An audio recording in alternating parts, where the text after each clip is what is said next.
Bonjour, c'est Cryptoly, j'espère que vous allez bien. En tout cas, vous allez mieux certainement que lundi dernier. Alors même si on a du rouge ce matin, ça n'empêche qu'on est quand même bien loin du crash qu'on a vécu la semaine dernière. On est même bien remonté quand même au-dessus de la zone basse que nous avions eue malgré la chute que nous avons maintenant. Maintenant, ce qu'il faut comprendre, c'est est-ce que c'est normal? Est-ce que c'est normal d'avoir un deuxième événement de chute? Est-ce qu'il est aussi important? Et surtout, comment on va se structurer pour la suite? C'est vraiment important parce que nous sommes dans une zone très importante, je vous explique tout. Pour ceux qui ne me connaissent pas, je suis Cryptolyse, entrepreneur, investisseur et trader crypto. Et aujourd'hui, on va parler crypto, mais avant, on va faire un tour au niveau des nouvelles, parce qu'il y a quand même pas mal de choses qui sont en train de se mettre en place, notamment Tether. Tether, pour ceux qui ne connaissent pas, c'est la société qui gère l'USDT qui est le stablecoin le plus utilisé au monde. Et oui, malgré les réglementations, c'est toujours le cas.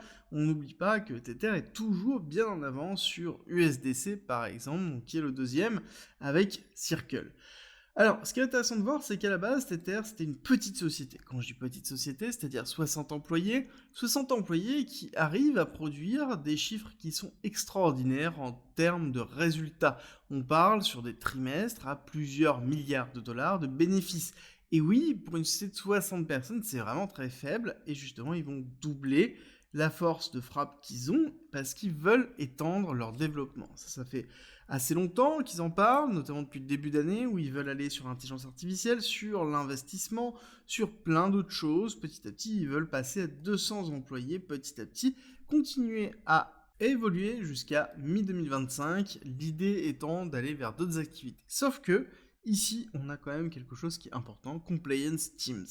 Ça, c'est très fort, ça veut dire que, en effet, ils sont peut-être en train de se poser la question, est-ce qu'il y a un intérêt ou pas à rentrer en compliance, que ce soit avec la loi MiCA, que ce soit avec la réglementation qui est en train d'arriver aux USA. Il y a une réflexion qui est en train de se faire, à savoir qu'en début d'année, ils avaient dit que justement, ils ne rentreraient pas en compliance avec MiCA. Alors, ça ne veut pas dire en effet qu'ils ne vont jamais rentrer en compliance, mais en tout cas, en l'état, ils avaient dit que c'était n'importe quoi et qu'ils ne voulaient absolument pas rentrer en compliance de ce côté-là. Bon, à voir ce qui va se passer par la suite, mais le fait que Tether soit en train de faire ce mouvement-là veut dire quand même pas mal de choses sur le long terme. Ça veut dire principalement que Tether a envie de rentrer et de rester sur le marché des stablecoins le plus longtemps possible et qui considère que la réglementation américaine et européenne vaut le coup de se battre. Donc à voir ce qui va se passer par la suite. Dans les autres grosses nouvelles, nous avons BitGo. Alors, pour ceux qui ne connaissent pas BitGo, c'est une société qui est spécialisée notamment dans le fait de wrapper des bitcoins. Ça veut dire le fait de mettre à disposition un token qui s'appelle le WBTC à la place des bitcoins. C'est-à-dire que Bitcoin n'a le droit d'exister que sur sa chaîne Bitcoin, ce qui est plutôt classique.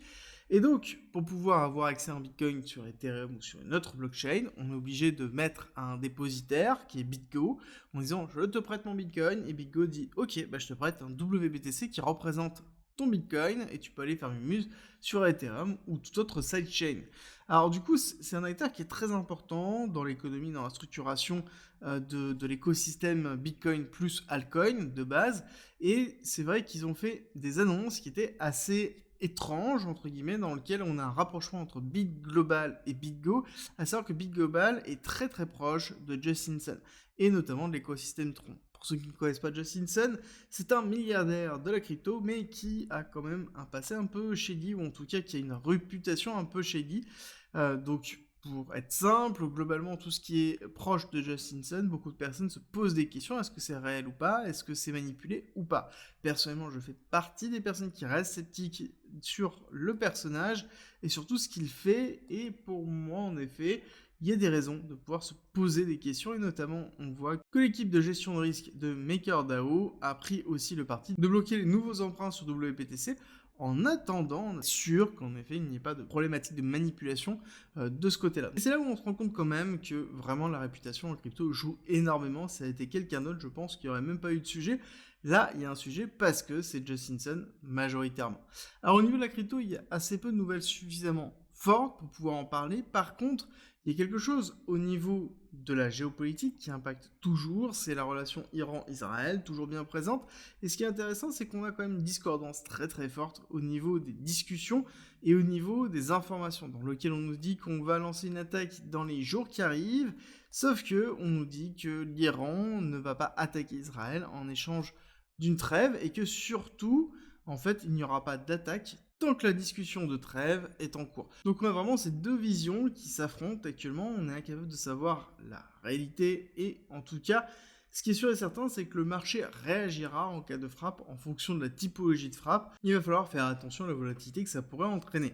Au niveau macroéconomie, ce qui est intéressant, c'est la prise de parole du CEO de Bank of America, donc une banque quand même qui est relativement importante aux USA, qui explique qu'il faut impérativement baisser les taux, sinon les clients seront découragés. Alors, j'aime beaucoup ce type de prise de parole, ça sous-entend qu'on essaie de mettre de la pression principalement au niveau de la Fed, et la Fed avait justement expliqué qu'il ne souhaitait pas baisser les taux, ou en tout cas qu'il n'agirait pas sous la pression du marché et la pression des banques, et qu'ils agiraient de leur côté. Donc ça va être intéressant de voir vraiment comment ça va se dérouler sur cette nouvelle ouverture. Est-ce que oui ou non, on va avoir une continuité baissière, à savoir que la Bank of Japan, donc c'est-à-dire la banque qui avait augmenté les taux au Japon, qui était un peu à l'initiative de cette chute et ce cluster de liquidation qu'on a vu. Si ça ne vous parle pas, je vous invite à regarder ma vidéo de samedi pour comprendre exactement ça, a décidé de ne pas faire de nouvelles augmentations, donc on ne devrait pas avoir de continuité baissière si c'était uniquement la seule raison au niveau du Nasdaq et du S&P 500, et ça va être validé dans tous les cas sur ce début de semaine. Au niveau de BTC, on a eu une clôture weekly précédente qui était vraiment positive. Cette bougie-là était vraiment positive parce qu'on a ravalé une énorme partie de la bougie et on a clôturé au-dessus avec une impulsion haussière qui était suffisante pour pouvoir se dire que, en effet, on clôturait au-dessus de 60 000 et on arrivait peut-être à maintenir au-dessus de 60 000. Bon, ce week-end, on a perdu de la force, on voit bien avec l'ouverture qu'on est en train d'avoir ici, dans lequel on a eu quand même une accélération baissière qui est en même temps logique, qui est logique pour plusieurs raisons. Si on regarde ici dans le passé, on voit souvent que nous avons, durant ces phases d'accélération, une phase de consolidation, voire même pour ce mois d'août. Par contre, on a beaucoup de liquidités ici, donc on peut très bien avoir une petite mèche qui repart à la hausse, mais ça c'est encore une autre discussion. Le point important aussi, c'est qu'on a laissé encore une fois un nouveau gap CME, on a comblé le gap précédent, qui était ici, on a laissé un gap ici, donc ça veut dire qu'on va remonter. La seule question que l'on peut se poser, c'est est-ce qu'on va remonter maintenant pour aller le combler, tout de suite pour ensuite faire une continuité baissière, ou est-ce qu'on va faire la continuité baissière renforcée pour aller le combler et ensuite repartir à la hausse. Dans tous les cas, ce qui est important de prendre en compte, et ça c'est vraiment très important, c'est que nous sommes, on va dézoomer un petit peu, ici dans une zone de consolidation, et c'est tout à fait normal d'avoir une phase de respiration après les clusters de liquidation que l'on a pu connaître. Encore une fois, le marché crypto a souffert sur cette chute-là, notamment les altcoins, beaucoup d'altcoins ont souffert, mais il y en a certains qui sont très forts par rapport à BTC, et c'est peut-être des opportunités qu'il va falloir suivre. Et si l'analyse technique et le trading vous intéresse, n'oubliez pas que vous avez la possibilité avec notre partenaire XTB de faire financer directement, quasiment gratuitement, une formation sur le trading et l'analyse technique. C'est en commentaire en description. Ça vous donnera absolument tout pour pouvoir commencer, pour pouvoir comprendre les analyses que j'effectue et de pouvoir agir directement sur le marché. C'est en commentaire en description si ça vous intéresse.